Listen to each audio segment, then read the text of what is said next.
A'udzu billahi minasyaitonir rajim. Bismillahirrahmanirrahim. Yang kami hormati, yang kami muliakan para alim ulama, para asatidz, para kiai, para habaib, para tokoh masyarakat, Bapak Ibu jamaah yang dirahmati Allah Subhanahu wa taala. Assalamualaikum warahmatullahi wabarakatuh.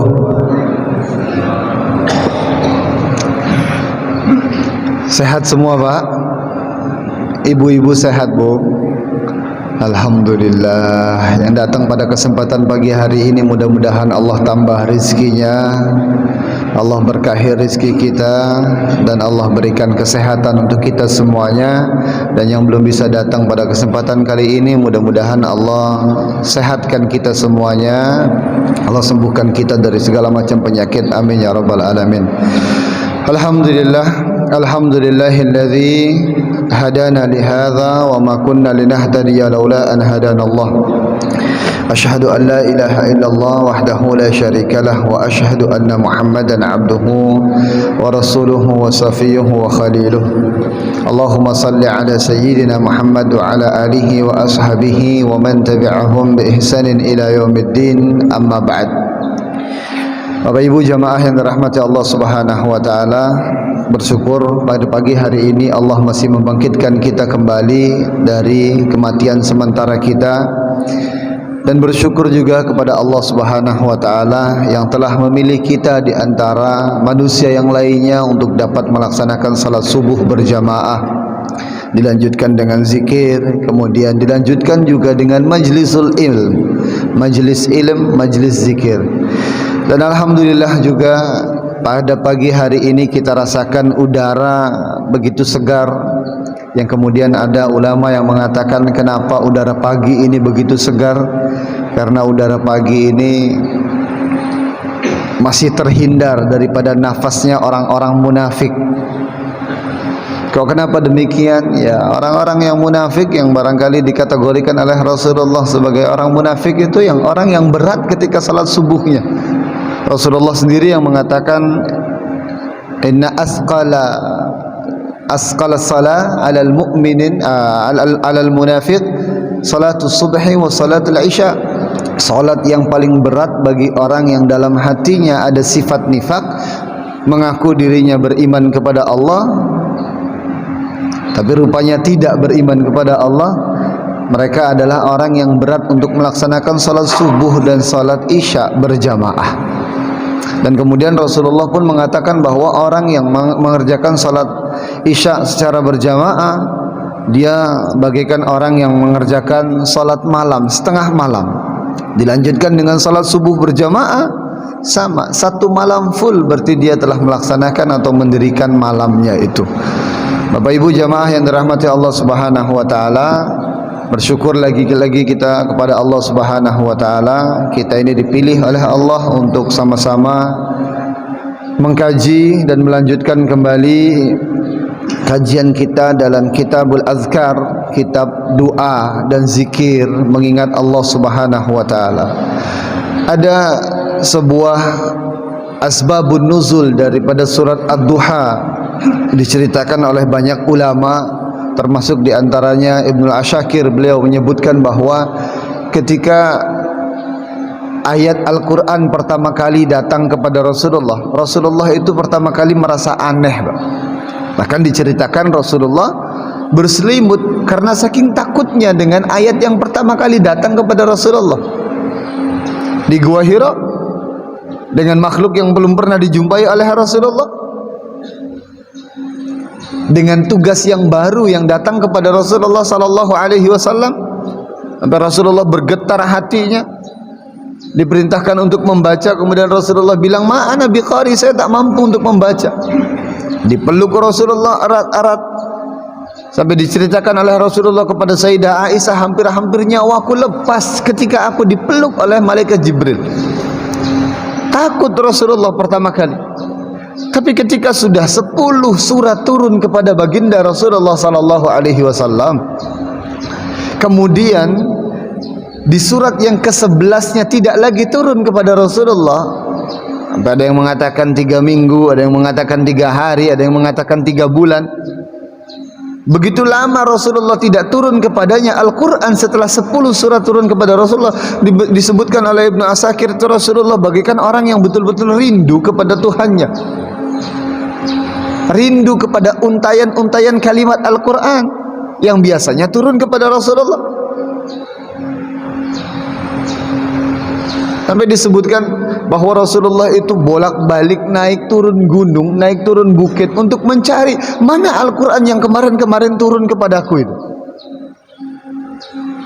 Itulah yang disebutkan oleh para ulama, bapak-bapak, ibu-ibu, bahwa berkomunikasi dengan Allah itu begitu istimewa. Ada satu kerinduan dalam hati kita untuk berkomunikasi dengan Allah.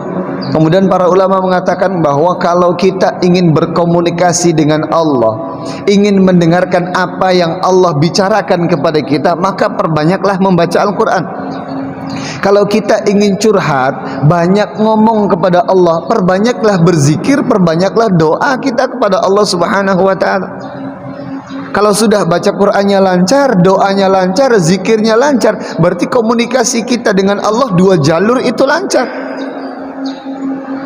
Cuma kalau doanya jarang dipanjatkan, Al-Quran jarang dibaca, maka komunikasi dengan Allah tak lancar. Lihat bagaimana Nabi Musa alaihi salam ketika ditanya 1 pertanyaan oleh Allah. Yang ditanya cuma 1 pertanyaan, Pak. Matilka biyaminika ya Musa, wahai Musa, itu apa yang di sebelah kananmu? Di tangan kananmu apa? 1 pertanyaannya. Tapi jawaban Nabi Musa banyak. Qala hiya asaya atawakka'u 'alaiha wa ahushu biha ala ghanami wa liya fiha ma'aribu ukhra. Allah, ini tongkatku. Yang ditanya tadi, Pak, apa yang di tangan kananmu? Sebetulnya jawabannya cukup, ini tongkatku. Tapi dijawab oleh Nabi Musa panjang, ini tongkatku, aku bertumpu pada tongkatku ini, aku juga gunakan tongkatku ini untuk menggembala kambingku, dan masih banyak lagi. Allah banyak manfaatnya daripada tongkatku ini. Pertanyaannya 1, tapi jawabannya banyak. Ini menandakan bahwa berkomunikasi dengan Allah, kalau sudah dapat hatinya, kalau sudah kena itu, komunikasinya nyambung dengan Allah, rasa ingin curhat kepada Allah itu sering. Pengennya itu terus. Ada masalah, gelar sajadah, curhat sama Allah.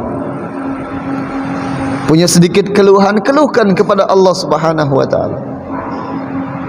Itulah Allah sebabnya Rasulullah mengatakan bahwa doa itu sebagai silahul mukmin, sebagai senjatanya orang mukmin. Alat, senjata itu alat, Pak. Kehidupan kita bagaikan buah kelapa yang sulit kita membukanya itu kalau cuma pakai mulut kita, pakai gigi kita, kita akan kesulitan. Kalaupun bisa, agak sulit, agak berat. Jadi pohon buah kelapa itu merupakan ada hikmahnya di situ. Ada nanti di dalamnya ada kulit kelapanya, ada isi kelapanya yang bisa kita nikmati. Ada airnya yang jernih yang memiliki manfaat yang begitu dahsyat. Kita tak bisa membukanya dengan gigi kita atau dengan tangan kita. Kita butuh alat. Alat itu doa. Kehidupan kita bagaikan buah kelapa, penuh dengan hikmah, penuh dengan manfaat, penuh dengan teka-teki dari Allah Subhanahu wa ta'ala. Tapi kita jarang menemukan teka-teki daripada Allah, rahasia daripada Allah itu, kecuali kita dengan berdoa kepada Allah Subhanahu wa ta'ala. Makanya, Pak, Rasulullah sallallahu alaihi wasallam itu mengumpamakan kita ini orang mukmin bagaikan satu pohon, namanya pohon nakhlah, pohon kurma. La yasqut waraquha, yang tidak berjatuhan itu daun-daunnya. Artinya tidak berjatuhan itu harapan kita kepada Allah tidak berjatuhan. Terus kita bangun harapan ini kepada Allah. Karena hidupnya orang mukmin dengan orang yang non mukmin itu bedanya apa? Menggantungkan dirinya kepada Allah. Orang non mukmin, orang yang tidak beriman kepada Allah Subhanahu wa ta'ala, hidupnya itu dia gantungkan dirinya kepada dirinya sendiri, kekuatannya sendiri saja. Dia menganggap bahwasanya hasil kerja payahnya itu, hasil yang ia miliki adalah merupakan jerih payahnya sendiri, padahal ada campur tangan Allah di situ. Banyak hikmah yang tidak bisa kita tangkap kecuali dengan doa kita, komunikasi kita dengan Allah Subhanahu wa taala. Semakin terhubung komunikasinya, koneksinya, semakin dekat kita dengan Allah Subhanahu wa taala. Sebetulnya Pak, mohon maaf, urusan doa kita kepada Allah itu belum kita ucapkan saja Allah sudah tahu. Apa yang kita mau Allah tahu. Makanya ulama ada mengatakan bahwa ketika Allah mengabulkan doa kita, Sayyidina Ali bin Abi Thalib bilang, ketika Allah mengabulkan doa kita, kita diberikan satu kebaikan. Tapi ketika Allah tidak mengabulkan doa kita, Allah memberikan ribuan kebaikan untuk kita. Artinya apa? Kalau Allah mengabulkan doa kita, berarti keinginan kita yang Allah turuti. Tapi ketika Allah tidak mengabulkan doa kita, itu kita berjalan di atas kemauannya Allah Subhanahu wa taala. Kita mau, Allah juga punya kemauan, dan kemauannya Allah yang maha hebat. Wa asa an takrahu syai'an wa huwa khairul lakum. Boleh jadi apa yang kita benci rupanya Allah suka, dan rupanya itu baik untuk kita. Itulah sebabnya kita dianjurkan oleh Rasulullah SAW untuk senantiasa berdoa. Doa itu pasti akan dikabul oleh Allah. Malam yasta'jil, selama doanya tidak terburu-buru. Doa terburu-buru itu bagaimana? Doa yang kemudian setelah kita panjatkan, kita bilang, alah doa ini sudah lama saya panjatkan, belum juga dikabul sama Allah. Itu sudah terputus doanya. 12 tahun saya berdoa, baik di tanah suci, tanah haram maupun di Indonesia tercinta, dimanapun saya selalu doa ini, tapi tak pernah dikabul sama Allah. Itu yang kata Rasulullah, itu doa yang tak mungkin dikabul oleh Rasulullah, oleh Allah Subhanahu wa taala. Kullu da'watin mustajabatun malam yasta'jil. Semua doa itu pasti diijabah oleh Allah, kecuali orangnya terburu-buru.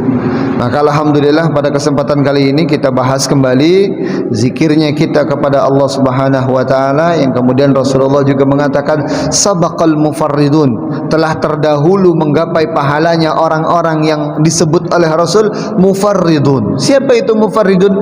Kata sahabat pun bertanya kepada Rasulullah, Rasul, siapa itu mufarridun? Yang kau sebut orang itu telah terdahulu menggapai pahala, mendapat surga. Kata Rasulullah, adz-dzakirunallaha katsiran, orang yang senantiasa mengingat Allah Subhanahu wa taala. Dan mengingat Allah kan rupanya bukan dari hati dan mulut saja Pak Bu. Dari seluruh amal ibadah kita, asal kita mendekatkan diri kepada Allah, itu kan mengingat Allah juga. Asal kita menjauhi maksiat, itu kan juga mengingat Allah Subhanahu wa taala juga. Makanya majelis ilmu ini juga disebut sebagai majelis zikir.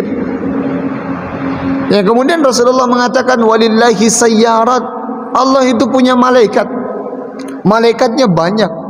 Dan termasuk malaikat-malaikat Allah, ada yang diperintahkan oleh Allah untuk sayyarat. Sayyarat itu selalu berkeliling, Pak. Untuk apa itu keliling malaikat? Untuk mencari orang-orang yang senantiasa duduk di majelis zikir, di majelis ilmu. Makanya ada bahasa dari para ulama itu, berapa banyak orang yang dikenal di atas muka bumi ini, tapi di langit dia tak dikenal. Dan berapa banyak orang yang di atas muka bumi ini tidak dikenal, tapi di langit dikenal oleh banyak malaikat. Oleh sebab apa? Sering berkumpul duduk di majelis zikir, majelis ilmu. Ini kan yang kita sadari, yang nampak oleh mata kita. Barangkali yang duduk di majelis Al-Uswa ini hanya ratusan saja, puluhan barangkali. Tapi yang tak nampak oleh kita kan banyak ini malaikatnya Pak. Kanan kiri depan belakang, yang itu nantinya datang kepada Allah menyebutkan nama kita indal mala'il a'la, ke penduduk yang lebih mulia daripada penduduk manusia, penduduk bumi ini. Nah, kalau sudah disebut nama kita di sana, dikenal nama kita di sana, meninggal dunia kita tidak dikenal di dunia pun tidak masalah, tapi langit semuanya sudah kenal kita. Itu oleh sebab apa? Sering berzikir mengingat Allah Subhanahu wa taala, sering duduk di majelis ilmu, sering duduk di majelis zikir. Dan ini merupakan satu kesyukuran atas nikmat Allah Subhanahu wa taala yang besar untuk kita semuanya, Pak. Untuk duduk di majelis ilmu ini kan tidak mudah. Salat subuh tidak mudah, duduk di majelis ilmu juga tidak mudah. Makanya para ulama mengatakan bahwa fi'lu ta'ah saqilun, mengerjakan ketaatan itu semuanya sulit, berat. illa man khaffafallahu anhu, kecuali orang yang dimudahkan, diringankan oleh Allah Subhanahu wa taala. Makanya jangan lupa-lupa kita berdoa kepada Allah agar Allah membantu kita dalam setiap ketaatan kita dan ibadah kita, Pak. Mengandalkan hati kita saja. Hati, namanya hati itu disebut qalb. Qalbun itu yang selalu bolak-balik. Kadang khusyuk, kadang tidak, kadang senang, kadang gembira, kadang sedih. Itu hati, qalbun. Tapi kalau sudah kita gantungkan semuanya kepada Allah, termasuk di antaranya kita gantungkan juga urusan ibadah kita kepada Allah, minta pertolongan kepada Allah. Allahumma a'inna ala zikrika wa syukrika wa husni ibadatik. Ya Allah, bantu kami untuk senantiasa mengingatmu. Ada musibah, yang diingat pertama kali Allah. Dapat cobaan, yang diingat pertama kali Allah. Dapat nikmat juga, yang pertama kali diingat adalah Allah. Itu luar biasa.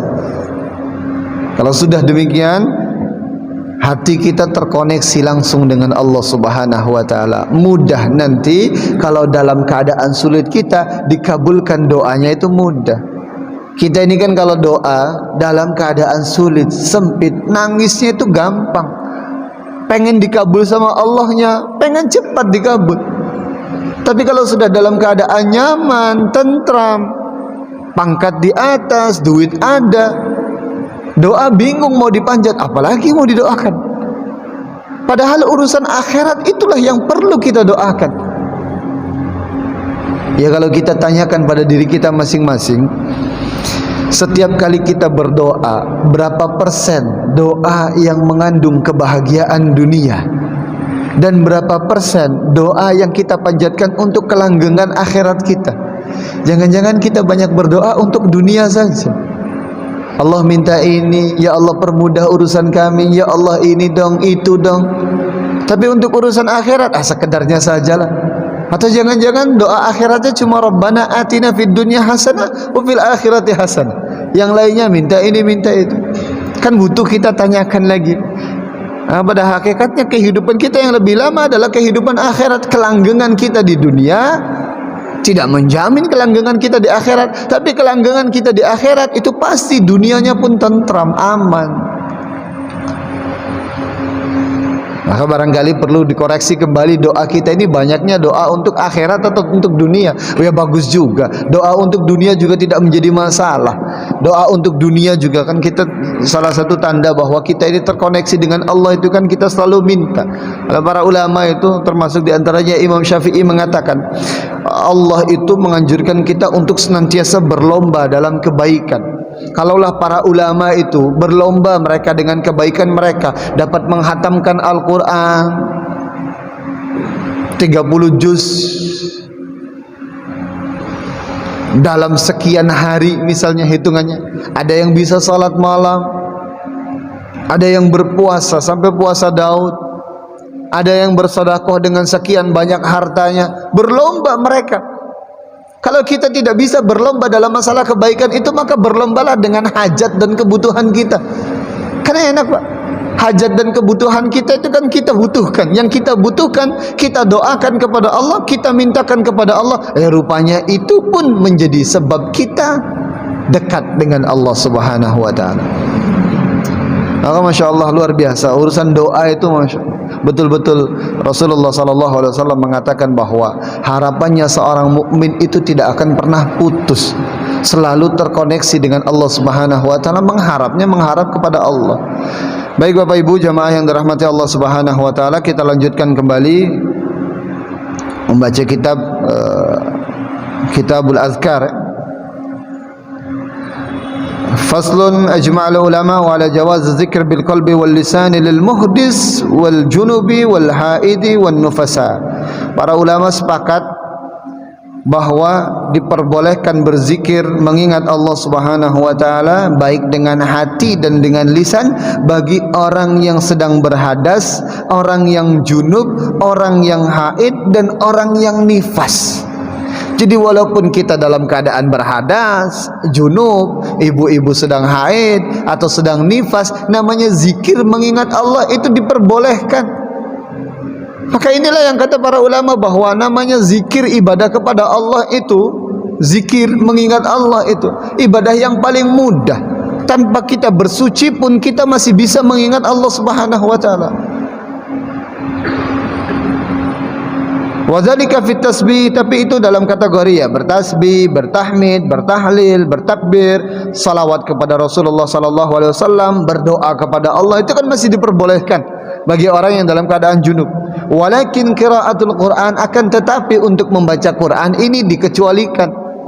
Zikir boleh, tapi membaca Al-Quran untuk orang yang sedang berjunub, ibu-ibu yang sedang haid atau sedang nifas, itu dilarang untuk membaca Al-Quran.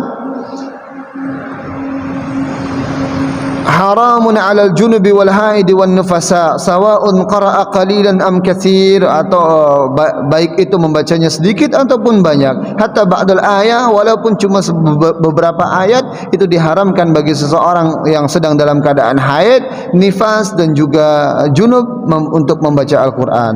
Wa yajuzu lahum ijra'ul Qur'an 'alal qalb, tapi untuk sekedar menghafalkan Al-Quran dengan hatinya saja, memurajaah dengan hati, itu masih diperbolehkan. Bahkan ketika dibuka mushaf kemudian dia ikuti itu dengan misalnya dengan tongkat atau dengan telunjuk, diikuti dibacanya dalam hati, itu masih diperbolehkan untuk orang yang sedang dalam keadaan haid atau junub atau dalam keadaan berhadas membaca Al-Quran.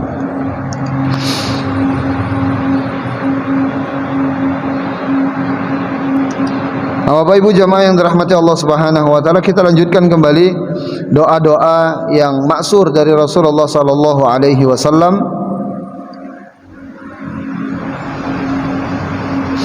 Bab ma yaqulu idza istayqadha min manamihi. Bab apa yang harus kita doakan atau apa yang harus kita panjatkan ketika kita bangun daripada tidur kita. Bangun daripada tidur kita. Ini yang pandai biasanya untuk senantiasa berdoa itu anak-anak. Makan masih berdoa, selesai makan mereka masih berdoa, tidur sebelum tidur berdoa, bangun tidur mereka sudah terbiasa dengan doa. Orang-orang yang sudah dewasa barangkali sudah lupa akan doa. Diingatkan kembali bahwa Rasulullah sallallahu alaihi wasallam menganjurkan beberapa doa, dan salah satunya adalah ketika kita bangkit daripada tidur kita, bangun dari tidur kita. Hadis diriwayatkan oleh Imam Bukhari. Qala sallallahu alaihi wasallam, Rasulullah sallallahu alaihi wasallam bersabda, ya'qidu syaitanu ala qafiyati ra'si ahadikum idza huwa nama salasa uqadin yadribu ala kulli uqdatin makanaha alayka laylan tawil farqud fa in istayqadha wa dzakara Allah ta'ala in hallat uqdatun, fa in tawadda'a in hallat uqdatun, wa in shalla in hallat uqaduhu kulluha, fa asbaha nashitan tayyiban nas, wa illa asbaha khabithan nafsi kaslan. Ini kata Rasulullah sallallahu alaihi wasallam bahwa seseorang itu ketika tidur, syaitan itu mengikat di atas kepala kita, qafiyah, di atas ubun-ubun kita 3 kali ikatan. 3 ikatan. Maka Rasulullah anjurkan ketika kita bangun daripada tidur, ingatlah Allah, zikir mengingat Allah pertama kali. Kalau bangun kemudian kita ingat Allah, in halat uqdatun, terlepas satu ikatan. Alhamdulillahilladzi ahyana ba'dama amatana wa ilaihin nusyur, terlepas satu ikatan. Ikatan yang kedua akan terlepas ketika seseorang itu berwudu. Idza tawaddaa in halat uqdatun, kalau berwudu lepas lagi satu ikatan, 2 ikatan lepas. Ikatan yang ketiga akan lepas ketika seseorang itu salat subuh. Maka kalau sudah 3 perkara tadi, ketika bangun tidur di pagi hari, berzikir mengingat Allah, berwudu, setelah berwudu nanti kita melaksanakan salat subuh, lepas itu 3 ikatan. Kata Rasulullah, fa asbaha nashitan tayyiban nafsi, maka orang ini nanti pagi harinya sampai siang menjadi orang yang semangat itu, hatinya bergembira, banyak senyum, semangat untuk mengerjakan apa itu. Kalau kena musibah yang diingat langsung kepada Allah juga.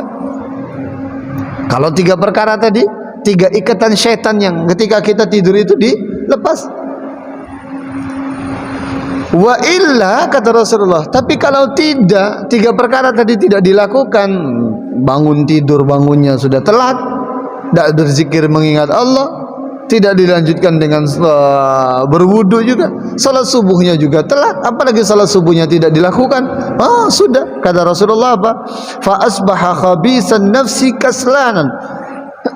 Maka orang ini nanti bangun dari tidurnya menjadi orang yang malas, kemudian menjadi hati yang tidak baik, murung, banyak kecewanya, galau, mikirnya ke sana kemari, jarang mengingat Allah. Itu ketika ikatan syaitan itu tidak terlepas. Ada lagi dalam sebuah hadis bahwa syaitan itu ketika seseorang tidur, syaitan akan menetap di khayshum, inda khayshumi ahadikum, pangkal hidung. Maka lepas ketika seseorang itu berwudu sekali, memasukkan air ke hidung, kemudian dipancarkan lagi, satu lepas, tiga kali lepas semuanya. Itu zikir yang bangun tidur mesti dibaca oleh seseorang.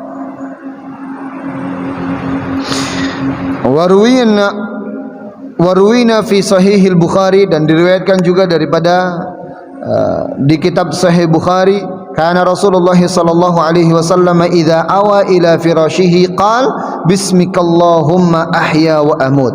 Rasulullah sallallahu alaihi wasallam ketika pergi ke tempat tidurnya atau hendak tidur, Rasulullah berdoa bismikallahumma ahya wa amut, dengan menyebut namamu aku hidup dan aku mati.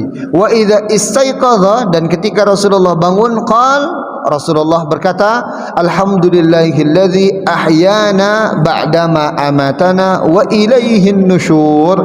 Karena betul-betul perkara tidur ini perkara yang tidak bisa kita jangkau, perkara yang tidak bisa kita atur. Pengen mimpinya ini, pengennya kita yang mengatur, tapi tidak bisa. Lagi-lagi Allah yang mengatur mimpi kita, Allah yang mengatur ruh kita saat kita tidur.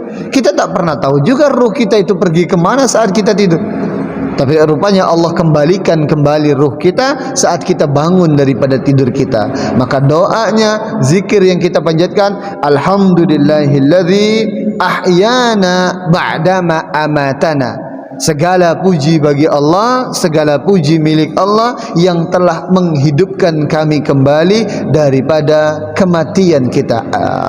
Ba'dama amatana, setelah kami dimatikan, wa ilaihin nusyur, dan lagi kita bangun keyakinan bahwa kepada Allah lah kita akan dikembalikan. Warwina fihi an Aisyah radhiyallahu anha anin Nabi sallallahu alaihi wasallam, masih dalam kitab Sahih Bukhari daripada Sayyidah Aisyah radhiyallahu anha anin Nabi sallallahu alaihi wasallam qala ma min 'abdin yaqulu inda raddallahu ta'ala ruhahu la ilaha illallah wahdahu la syarika lah lahul mulku wa lahul hamdu wa huwa ala kulli syai'in qadir illa ghafarallahu ta'ala lahu dhunubahu walau kanat misla zabadil bahar. Ada doa yang lainnya juga ketika seseorang bangun daripada tidurnya, yaitu mengucapkan kalimat ini, yang meriwayatkan hadisnya adalah Sayyidah Aisyah, istri Rasulullah sallallahu alaihi wasallam. Kata Rasulullah, ma min abdin, tidak ada seorang hamba yang mengucapkan ketika Allah mengembalikan ruhnya, yaitu bangkit dari tidurnya, ia ucapkan atau ia berdoa la ilaha illallah wahdahu la syarikalah, tidak Tuhan selain Allah yang Maha Esa, tidak ada sekutu baginya, lahul mulku, dia yang memiliki kerajaan dan dia yang memiliki pujian, wa huwa ala kulli syai'in qadir, Allah terhadap segala sesuatunya maha qadir, maha mampu, illa ghafarallah, kecuali ketika kita membaca ini bangun dari tidur kita, Allah akan ampuni dosa-dosanya walau kanat misla zabadil bahar, walaupun dosanya itu sebanyak buih di lautan. Allahu Akbar.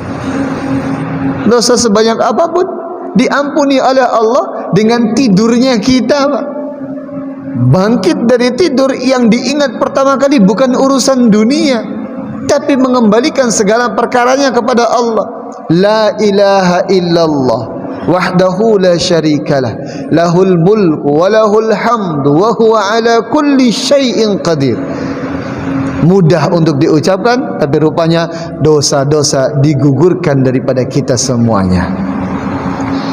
Hadis yang lainnya,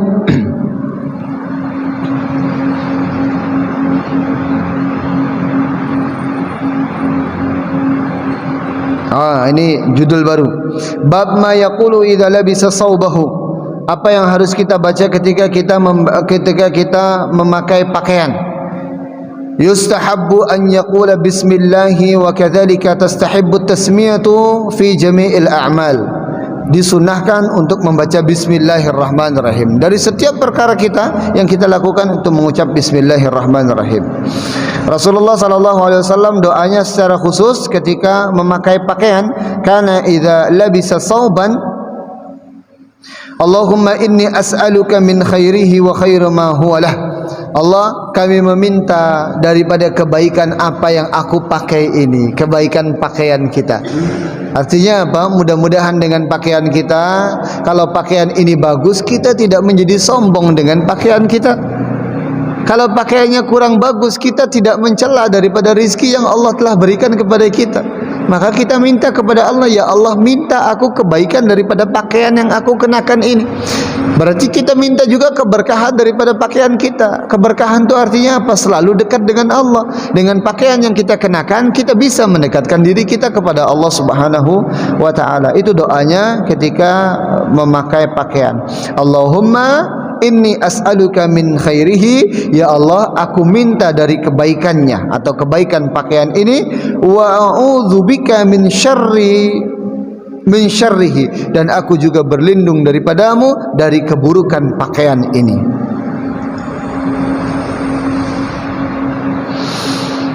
Bab kaifiyatul libasus saub.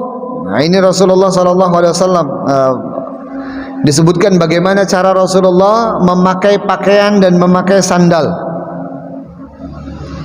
Disebutkan dalam sebuah hadis, kana Rasulullah sallallahu alaihi wasallam yu'jibuhu tayammun fi sya'nihi kullih, fi tahurihi wa tarajjulihi wa tana'ulihi, bahwa Rasulullah sallallahu alaihi wasallam itu senang mengedepankan bagian kanannya ketika bersuci, memakai pakaian, bahkan melangkahkan kaki juga Rasulullah senantiasa mengedepankan sebelah kanannya. Keluar dari masjid kiri. Kalau sesuatu perkara yang tidak baik, kurang baik, maka keluarnya atau dilangkahkan pertama kali adalah dengan kaki kiri. Masuk ke kamar mandi pun Rasulullah mencontohkan dengan kaki kiri. Tapi kalau yang baik-baik, Rasulullah sallallahu alaihi wasallam senantiasa mengawalinya dengan yang kanan. Termasuk di antaranya Rasulullah ketika memakai pakaian itu ya sebelah kanan dulu. Masuk lengannya lengan kanan dulu, baru dengan yang kiri. Memotong kuku juga Rasulullah memulainya dengan tangan kanannya dulu. Kalau kaki kanannya dulu. Makai celana juga dimulai dari yang kanannya dulu. Begitu kata Sayyidah Aisyah, bahwa Rasulullah sallallahu alaihi wasallam yu'jibuhu at-tayammun. Rasulullah sallallahu alaihi wasallam senantiasa mengawali atau memulai segala sesuatunya dengan tangan kanannya atau dengan yang bagian kanannya. Wa kadzalikal iktihal was siwak, siwak juga memulainya dengan sebelah kanan. Wa taqlimul adhafir, memotong kuku juga dengan yang sebelah kanan. Wa qassus syarib, nyukur kumis juga dimulai daripada bagian kanan. Kita kan kadang-kadang ya random saja, mana saja yang kena. Ini Rasulullah sebelah kanan dulu yang Rasulullah mulai. Wudu dimulai dengan kanan. Al-ghusl juga, mandi juga dimulai dari yang kanan juga. Wasyurbu wal musahafa wal istilam al hajar al aswad wa akhdh al haja, mengambilkan segala sesuatu kebutuhan itu dengan kanan juga. Baik Bapak Ibu, barangkali matahari sudah mulai terbit. sampai di sini dulu apa yang kita bicarakan. Insyaallah kita akan lanjutkan lagi dari Kitabul Azkar ini, tapi barangkali ada yang mau didiskusikan, kami persilakan untuk Bapak Ibu untuk bertanya. Silakan, Ustaz. Tafadhal, Pak. Bisa dengar insyaallah.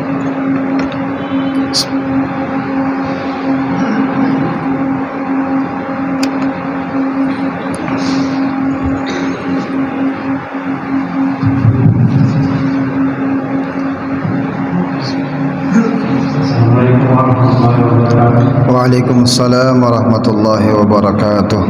Saya ingin menanyakan tentang yang Ustaz sampaikan tadi, masalah munafik, orang munafik. Dan sudah disebutkan di Al-Quran bahwa orang munafik itu salah satu cirinya itu tidak meninggalkan sholat pada waktu isya dan subuh. Namanya orang munafik mungkin kita tahu biasanya orang yang menafikan. Supaya kalian tahu munafik tentunya dijaga, dia bisa menjaga supaya kalian katakan munafik, dia akan menjaga waktu sholat subuh dan isya. Seperti contoh, ada yang lain juga kita lihat di TV itu pada waktu masa sekarang ini kan ada tarik-tarik capres, tarik segala macam itu yang kita ketahui sebelumnya jarang ke masjid atau sholat sunnah, tapi dibungkusi dengan pakai kuah, pakai peci yang seperti kiai-kiai. Terus contoh lain, misalnya di TV kita pernah lihat, kita sering melihat dengan ada suatu kejadian misalnya pembunuhan terjadi misalnya dengan pimpinan, terus oleh reporter itu diinformasikan bahwa orang ini telah sembunyi atau melarikan diri ke daerah Kuba. Tentunya dia dengan mendengar informasi seperti itu sudah siap-siap akan lari dari persembunyiannya supaya tidak diketahui orang lain. Tolong pencerahannya. Baik. Bapak Ibu jamaah yang dirahmati Allah, urusan nifak atau sifat sebagai orang munafik itu lagi-lagi adanya di hati. Kenapa Rasulullah tidak menghancurkan orang-orang munafik? Kalau orang kafir Rasulullah perangi, tapi orang-orang munafik Rasulullah tahu ada orang munafik, ada orang yang ini cuma penampilannya aja, ini Islam nih, padahal dia bukan Islam ini. Tapi Rasulullah tidak menghancurkan dan tidak diperintahkan para sahabatnya itu untuk memerangi orang-orang munafik. Kenapa? Lagi-lagi itu urusan hati dan tidak bisa kita lihat itu apa yang ada dalam hati seseorang. Dan kaidahnya jelas bahwa nahnu nahkum bidzawahir, kita ini cuma diperintahkan untuk menghukumi seseorang itu dengan yang zahirnya saja. Adapun yang sirnya, yang rahasia, dan hati itu termasuk adalah rahasia, itu urusan Allah Subhanahu wa taala. Yang kita harapkan mudah-mudahan dengan penampilan Islamnya, mudah-mudahan hatinya juga bisa menjadi Islam juga. Ya walaupun tadi kita tetap berhati-hati dengan orang yang sifatnya itu memiliki sifat yang munafik, sifat yang nifak. Karena mohon maaf, Allah saja dibohong-bohongi kan. Ya artinya ya Allah sendiri yang menyebutkan wa makarullah kan. Mereka membuat makar, mereka membuat tipu daya, padahal Allah tidak bisa ditipu daya. Mau penampilan seperti apa, Allah tahu itu bagaimana kondisi hatinya. Cuma untuk kita urusan sebagai seorang manusia, untuk menghukumi orang lain itu kan hanya sebagai selintas dengan apa yang terlihat oleh kita saja. Makanya Rasulullah, Allah Subhanahu wa taala juga mengatakan sifat-sifatnya orang munafik itu jelas katanya. Seperti ini, dan kita diminta oleh Allah dan Rasulullah untuk berhati-hati dengan orang yang munafik. Salah satu contohnya dalam Al-Quran, wa idza qamu ila shalah qamu kusala. Kalau dia salat itu salatnya malas-malesan. Kata Rasulullah juga, kalau kata Rasulullah, salat yang paling berat bagi orang munafik adalah salat subuh dan salat isya.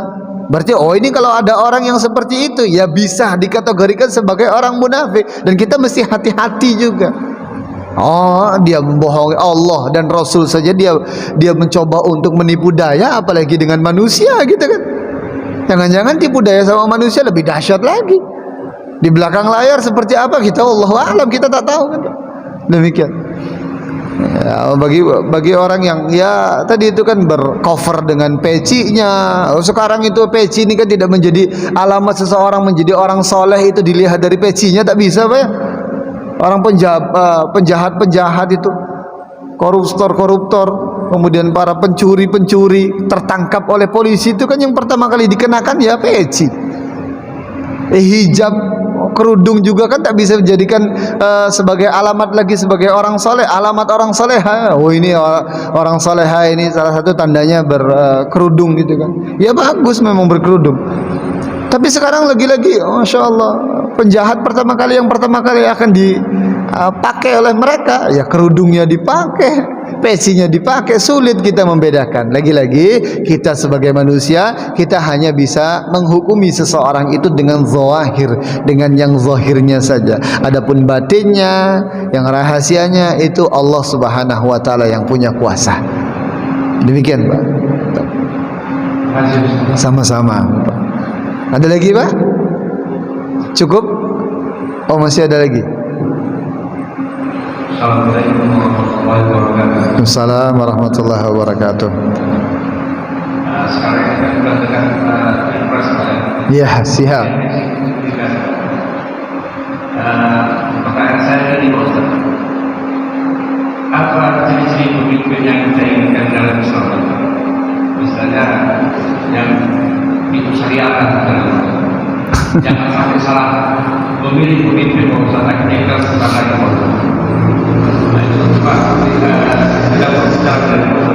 Baik, Bapak Ibu jamaah.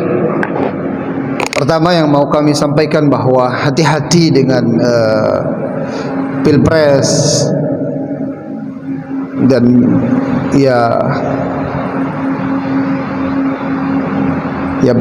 pencalonan seperti ini itu sudah banyak memakan korban. Artinya korban itu yang dulunya pos ronda itu rame dengan orang main saling bersilaturahmi, ngumpul bareng. Dengan adanya pemilihan seperti ini ya bagus sebetulnya pemilihan, cuma kita bersikapnya ini terhadap pemilihan seperti ini kadang-kadang kita yang baperan. Orang atas sananya mah tidak baperan, yang baperan adalah para pemilihnya. Yang di sananya mah nanti jadi tidak jadi pun tetap nanti akan berkuasa juga, walaupun kursinya beda-beda. Yang rusak rumah tangga ada yang rusak, RT juga pada rusak juga, RW juga pada rusak juga, terpisah-pisah. Yang ini satu golongan. Yang perlu kita ingat bahwa kita adalah satu umatnya Rasulullah sallallahu alaihi wasallam itu. Kemudian kalau pertanyaannya tadi, bagaimana sih kriteria pemimpin yang terbaik itu? Rasulullah dulu pernah memberikan isyarat kepada kita. Dulu ketika perang Khaybar itu malamnya Rasulullah bilang, nanti besok saya akan berikan panji ini kepada orang yang dicintai oleh Allah dan dia mencintai Allah Subhanahu wa taala. Akhirnya para sahabat ketika itu, termasuk diantaranya Umar bin Khattab, mengatakan itu adalah satu-satunya hari di mana saya menginginkan kepemimpinan. Sebelumnya saya tak mau itu menjadi pemimpin, tapi ketika Rasulullah bilang ini panji kepemimpinan saya akan berikan kepada orang yang dicintai oleh Allah dan dia mencintai Allah. Rupanya besoknya Rasulullah mencari Sayyidina Ali bin Abi Thalib. Mana Sayyidina Ali bin Abi Thalib? Mana Ali bin Abi Thalib? Disebutkan Sayyidina Ali sedang sakit mata. Tolong datangkan itu Sayyidina Ali. Datang Sayyidina Ali, sakit mata, matanya itu enggak bisa terbuka, Pak. Kemudian Rasulullah, mohon maaf, diludahi oleh Rasulullah, ditempelkan. Ini Rasulullah ditempelkan, sembuh Sayyidina Ali bin Abi Thalib. Nah, tadi yang bisa kita ambil kesimpulan daripada hadis Rasulullah sallallahu alaihi wasallam untuk memilih seorang pemimpin, siapa? Orang yang dicintai oleh Allah dan orang yang mencintai Allah Subhanahu wa taala. Oke lah, kita ini agak sulit Mencari siapa sih orang yang dicintai oleh Allah? Gampangnya yang mencintai Allah. Siapa yang mencintai Allah itu? Orang yang sholat wajibnya dikerjakan, kemudian disusul dengan yang sunnah-sunnah. Itu yang kata Rasulullah itu kan dalam sebuah hadis qudsi itu kan, ma taqarraba ilayya 'abdi bi syai'in ahabbu mimma aftaradtuhu ilaihi. Tidak ada satu orang pun yang lebih mendekatkan dirinya kepadaku kecuali dengan satu orang itu mengerjakan yang fardu-fardu. Setelah yang fardunya sempurna, dia lengkapi atau dia tambah dengan yang sunnah-sunnah. Maka kategori bagaimana pemimpin yang baik itu? Kata Rasulullah, pilihlah pemimpin yang dicintai oleh Allah dan mencintai Allah Subhanahu wa taala. Silakan cari sendiri. Ya Pak? Jelas kan? Merasa sudah jelas dan bapak-bapak pun sudah tahu itu siapa yang dicintai oleh Allah dan siapa yang mencintai Allah Subhanahu wa taala. Barangkali demikian Bapak, cukup ya Pak ya? Cukup? Terima kasih banyak atas segala perhatiannya, kurang dan lebihnya kami mohon maaf. Allahul muwaffiq ila aqwamit thariq. Assalamualaikum warahmatullahi wabarakatuh.